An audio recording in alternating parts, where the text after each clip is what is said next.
청와대 개각에 관련된 얘기를 좀 해봐야 될 것 같습니다. 네. 사실 나는 이 뭐 재벌골 선거 끝났다고 해갖고 그거 졌다고 해서 네. 개각까지 필요한 부분인가라는 생각 솔직히 나는 좀 해봤어요. 저도 왜 보궐선거 이후에 청와대 개각이 뒤따라오는지 좀 의문입니다. 왜냐면 뭐 레임덕이고 이런 거 없었고요. 네. 대려 민주당하고 대통령의 지지율은 또 폭등하고 있는 상황이었고요. 그리고 이제 저희들이 일주일보다 훨씬 전, 10일 전인데 초선 오족들 등장했을 때 얘네들 등장 덕분에 역풍 나오겠구나라고 했는데 결국 그렇게 돼가고 있잖아요. 그런 상황에서 이게 뭐 뜬금없는 개각인가라는 생각을 해봤단 말이죠. 네, 박희상님께서 오늘 국민의 진당에서 최고위원 회의 시작할 때 4.19 묵념을 하던데 참으로 이들이 가소롭다는 생각이 들었습니다. 진짜. 안타까운 거지. 4.19만 없었으면 계속 해먹었을 우리가 이 텐데. 고생을 안 하고 헐. 계속 여당에 먹고 있을 텐데 4.19 때문에 국민들이 깨어나는 바람에 자기들 이승만과 그때 쳐내려갔던 이기붕을 비롯한 몇몇 세력들에 대한 추모가 아니었을까 얘네들은 그런 생각을 해보게 돼요. 끔찍하다. 그러고도 진짜. 남은 사람들이긴 한데 왜냐하면 4.19 혁명의 의미를 그들이 제대로 알고 이렇게 묵념을 했을까는 일단은 의문부호가 찍히잖아요, 여러분. 4.19 혁명의 의미를 알았다면 그들이 지금 같은 행태를 할 수는 없는 거니까 송 작가님 말씀에 훨씬 더 그럼요. 예. 걔네들은 이승만한테 묵념을 한 것이지 와. 그 당시 희생당했던 학생 세력들의 시민 세력들한테 묵념을 한 게 아닐 것이다라고 저는 믿습니다. 최악이네 진짜. 아무튼 네. 아이고야. 총리를 비롯해서 5개 부처 장관들이 바뀌었다고 하는데요. 네. 여기에 대한 평가가 제가 보기엔 먼저 실무적인 거나 개혁적인 동력이나 뭐 이런 걸로 해석되지가 않고 그렇죠. 마치 그 TK 세력들에 대한 항복인 것처럼 또는 걔네들한테 뭔가 요구하는 거를 들어준 것 같은 뉘앙스로 해설하는 기사를 보고 이럴 거면 왜 했지? 뭐 바꿔봐야 거기서 거긴데? 라는 생각을 좀 많이 해보게 되거든요. 네. 네. 기사 한번 근데 또 한겨레네, 쓰레기. 네. 한겨레 기사 한번 읽어보도록 하겠습니다. 네. 새 총리 김부겸, 국토 노형욱, 마지막 개각은 통합과 관리. 유영민 청와대 비서실장은 16일 브리핑에서 김부겸 전 행정자치부 장관을 새 총리 후보자로 지명한 이유에 대해 사선 국회의원 출신으로 지역구도 극복, 사회개혁, 국민 화합을 위해 헌신해 왔다며 국정 운영 전반에 대한 풍부한 경륜과 식견, 균형감 있는 정무 감각과 소통, 대화와 타협을 중시하는 온화하고 합리적인 성품을 가진 분으로 코로나19 극복, 부동산 부패 청산, 경제 회복과 민생 안정 등 지난 선거에서 보여준 국민들의 절실한 요구를 해결해 나갈 수 있는 적임자라고 설명했다. 네, 지금 보면 김 후보자는 대구에서 뭐 31년 만에 민주당 당선 한번 됐었잖아요. 예, 그거 한번 기록을 세웠었고 2016년이었죠, 그게. 그리고 보면은 문재인 정부의 앞선 총리들이 다 호남 출신이었어요. 보면은 이낙연, 정세균 이렇게 호남 출신이었는데 이번에 이제 김부겸 총리 기용으로 뭐 지역 통합의 의미가 크다 이렇게 해설을 하고 있고. 글쎄 뭐그 지역 총리 뽑아줬다 그래갖고 그거 별 의미 없지 않나요? 뭐 폭탄 던져줘 세금 폭탄 아니라 뭐지 예산 폭탄 던져주고 뭐 그런 시대가 아닌데 그렇죠. 사실 김부겸 이 신임 총리한테 대구가 뭘 기대한다고 치면 대구 시민들 너무 뻔뻔한 거 아닙니까? 해준 거에 비교하면 대구나 그쪽에서 이걸로 통해 가지고 대구 지역에 뭐 어떤 뭐 수혜가 있을 거라고 기대하는 거는 좀 이상하지 않아요? 뭐 그런 건 아니겠죠. 그냥 행정자치부 장관을 했었고 네. 그 당시에 또 좋은 평을 많이 들었잖아요. 그 업무적인 부분 안에서 큰 공과가 없었거든. 과가 없었거든. 과오가 없었거든. 그래서 잘한다는 얘기 들었어. 아무것도 안 하신 거 아니에요? 하긴 했는데 행정장관이 할 수 죄송해요. 있는 네. 게 좀 그다 이렇게 티나게 좋은 건 없어서 그런 거지만 네. 아무튼 어찌 됐거나 여론이 나쁘진 않은 장관 저기였죠. 네. 장관 시절이었으니까 뭐 그분한테 좀 더 안정적인 어떤 다음 대선까지의 관리형의 총리로서의 역할을 준다라는 의미는 있을 수 있겠습니다만 네. 뭐 이걸 갖다가 무슨 레임덕이니 뭐 정치적으로 굴복했다는 등 뭐 이런 식의 얘기는 굉장히 말이 안 되는 해석일 것 같아요. 그리고 이제 다음은 그 정무수석 이철희 전 민주당 의원 이분을 했는데 경북 포항 출신이에요. 그게 눈에 띈다 이렇게 얘기하면서 문재인 정부 역대 정무수석은 모두 친문 정치인이었다라고 하면서 전병헌, 한병도, 강기정, 최재성 등 이렇게 얘기를 했거든요.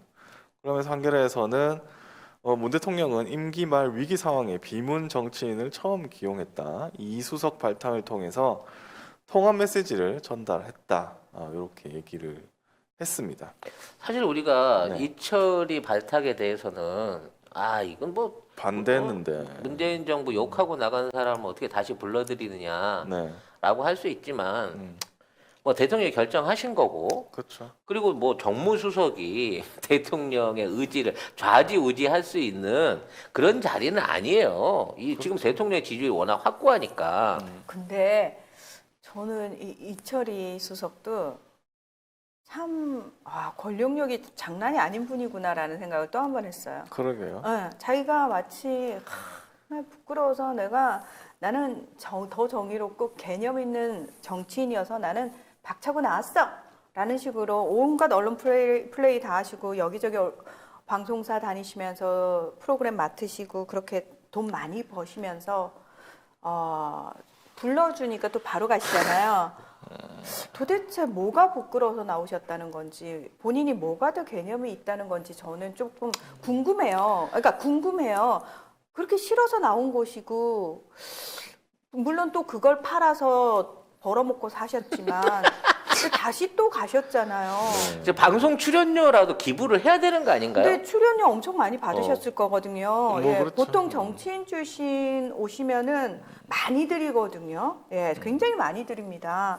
그래서 저는 진짜 되게 궁금해요. 도대체 무슨 생각으로 정치판을 뛰어나오셨는데 다시 정무수석으로 가셨는지 기회가 되면 개인적인 자리에서라도 꼭 한번 들어보고 싶고요. 근데 이제 다행스러운 게 정무수석이잖아요. 네. 늘 말씀드리는 정무수석은 청와대를 비롯한 어떤 그 인사에 관련한 부분을 관장하고 뭐 검토하고 거기에 대한 추천을 하고 하는 이제 중요한 자리이긴 한데 사실 이번 내각의 어떤 결정을 통해 갖고 더 이상 다음 이번 문재인 행정부가 끝날 때까지 추가 개각이라든지 추가 인사에 대한 뭐는 없을 걸로 봐져요. 그렇죠. 그러니까 그렇죠. 새로운 사람을 추천해서 이철이가 누구를 우리가 위험하다 생각을 할 수 있는 사람을 안 치거나 그럴 수 뭐 이럴 없지. 수 있는 적이는 아니기 때문에 네. 사실 한시적으로 들어가는 거기 때문에 그 영향은 크지 않을 것으로 보이지만 최소한 기존에 있는 이제 장관들이나 뭐 이런 사람들에 대한 컨트롤 그러니까 사찰은 아니고요. 이 사람들이 제대로 된 일을 하고 있는가에 대한 영향력은 꾸준히 발휘할 수가 있는 거거든요. 근데 지금까지 대한민국의 정무수석이 한 번도 뭐 이러한 권한을 가지고 어디에 개입했다든지 현실 정치나 장관이라든지 정책에 개입했다든지 하는 전례가 없었기 때문에 박형준. 그거는 우리 때가 아니잖아요.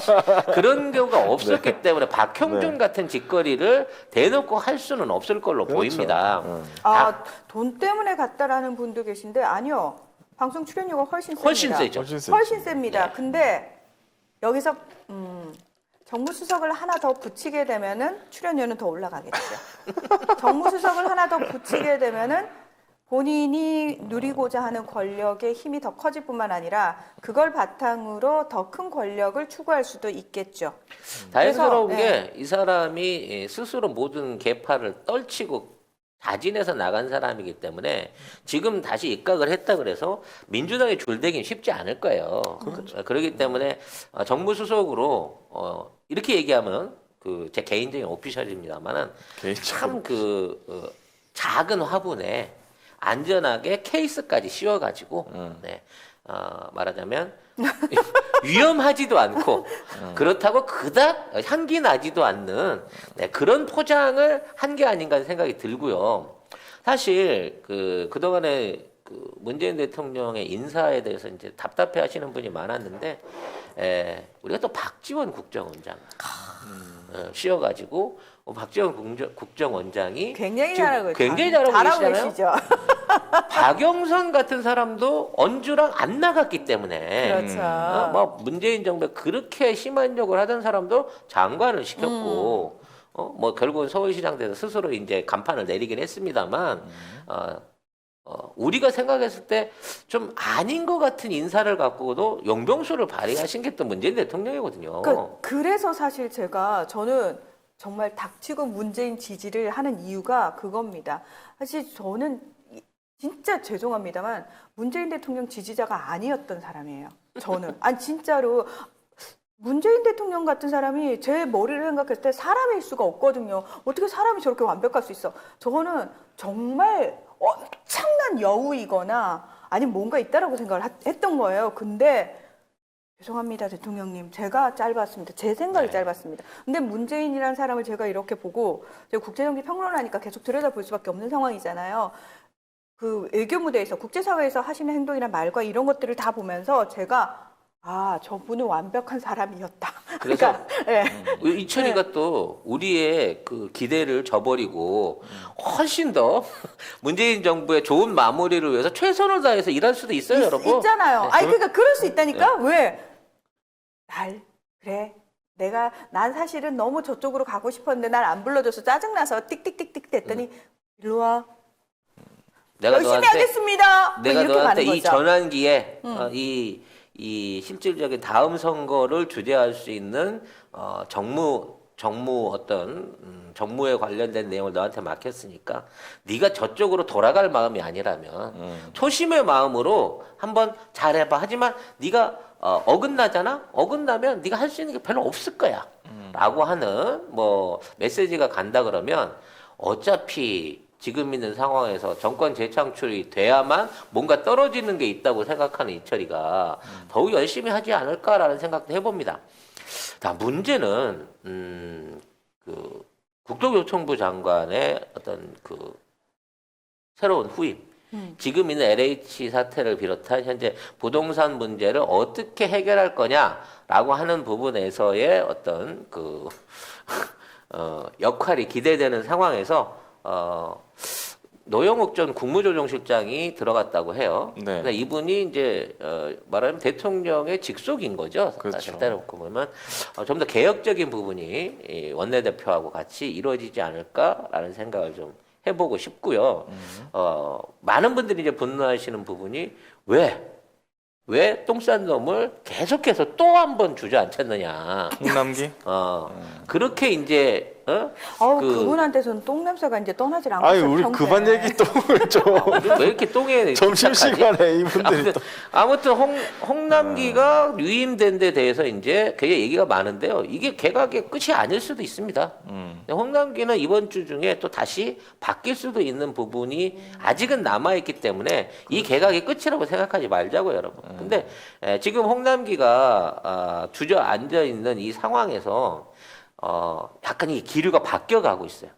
벌써부터 이제 전국민 재난지원금으로 전환을 해야 된다라는 얘기가 여권 야권에서 이제 동시다발로 튀어나오고 있거든요. 그렇죠. 뭐 이런 부분의 얘기를 봤을 때 홍남기도 끝까지 지금까지 해왔던 뭔가 이제 반시민적이고 이 지지율 깎아먹을 수 있는 짓거리를 계속해 나가기는 힘들지 않을까 생각하는데 저는 이번 주 안에 추가 개각을 통해 갖고 홍남기도 후임이 바뀔 수 있다는 생각을 해보고 있습니다. 그렇기 때문에 지금 있는 개각을 국민의 짐은 눈 가리고 아웅이라 그래요. 그러니까 아무런 개혁 도구 없이 이 개혁의 어떤 반성이나 의지 없이 그냥 사람만 똑같은 걸로 인사교체만 했다고 비난하고 있거든요. 이 얘기는 잘했다는 겁니다. 그러네. 잘했다. 그렇지.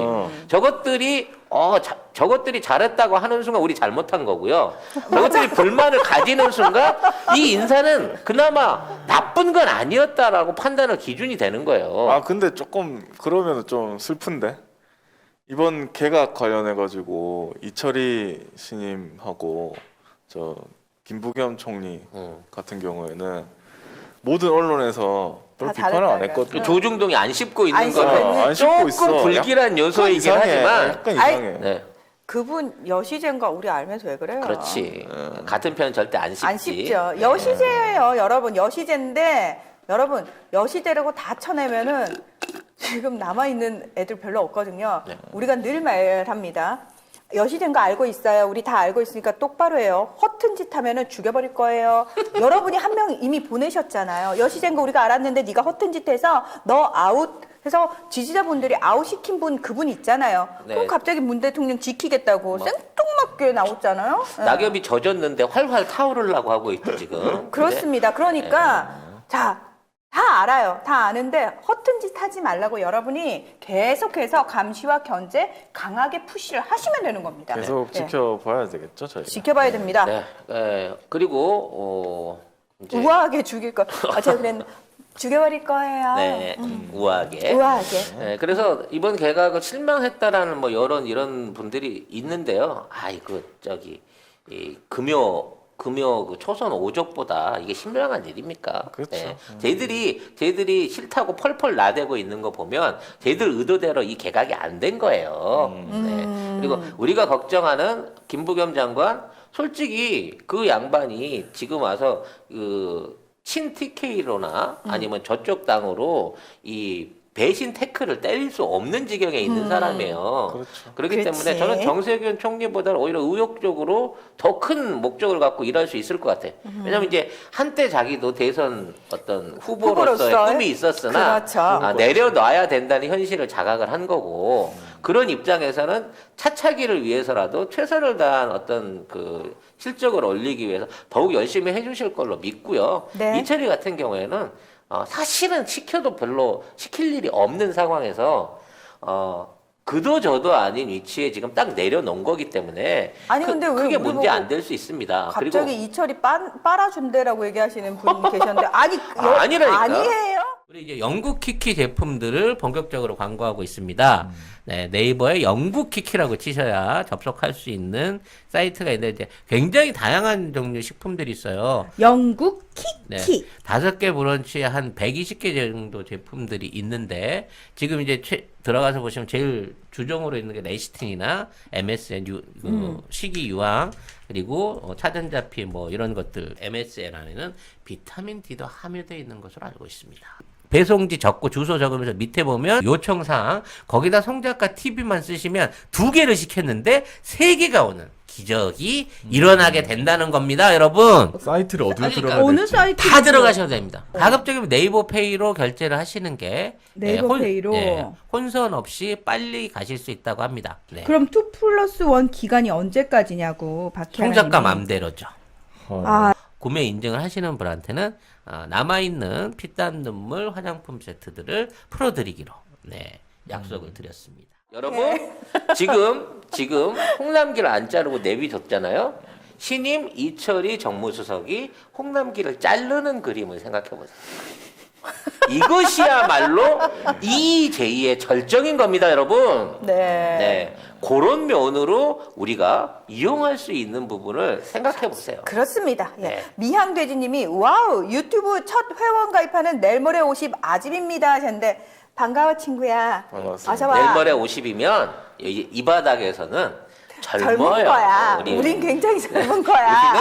우리는 이 바닥에 내일 모레 50은 굉장히 젊은 피라는 거를 아시고 그 김미향님하고는 뭐 어떻게 이제 어, 이름을 서로 차별화 인사하세요. 하신 예, 건데. 이름이 이제 같으시니까 미향돼지님은 예, 미향돼지라고. 아 근데 미향 언니도 되게 좋아해요. 미향돼지 이쁘다고. 아니 정무실가 어떻게 부총리를 자르다니요. 대통령이 자르려고 하는데 후임 누구 있어 했을 때 이 사람이 좋겠습니다 하고 들고 가는 게 정무수석이잖아요.